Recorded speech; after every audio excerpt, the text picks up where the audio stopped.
here for Liberty Nation, and with me today is Graham Noble, our political correspondent. And Graham is here to talk about the memo today. Now, the memo raises two concerns. One, they say the legitimacy and legality of certain Department of Justice and FBI interactions with the Foreign Intelligence Surveillance Court. And two, the troubling breakdown of the legal processes established to protect the American people from abuses related to the FISA process. What do you make of these concerns, Graham? Well, Lisa, the memo itself, and I think people should remember that this memo is not necessarily a final judgment on anything. If anything, this memo is the beginning of something rather than the end of it.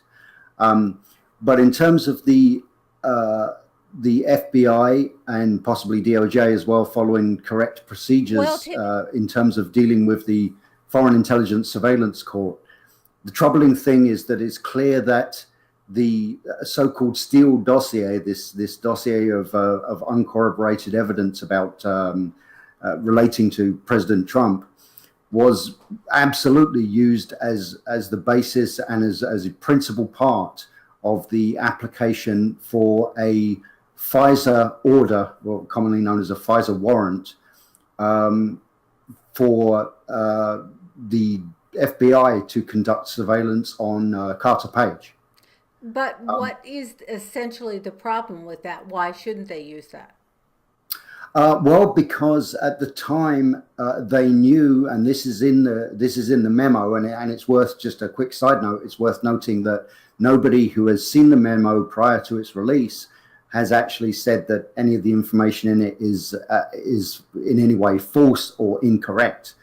So we know that what's in the memo is actually true, and we know that the FBI was aware of the fact that Christopher Steele, the author of this dossier on President Trump, was actually employed by essentially by the Clinton Foundation, by the DNC, Democratic National Committee, while he was compiling this dossier, which was nothing more than opposition research. So basically the FBI knew this. They also knew at the time that they used this dossier as part of their FISA warrant application, they knew that much, or if not all, of the information contained in the dossier had not been corroborated.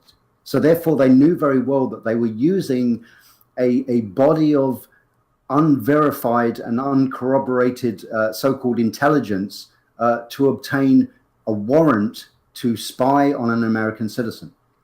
Do you believe, Graham, this is a breach of the public trust, and do you see this as actual corruption of the DOJ and the FBI?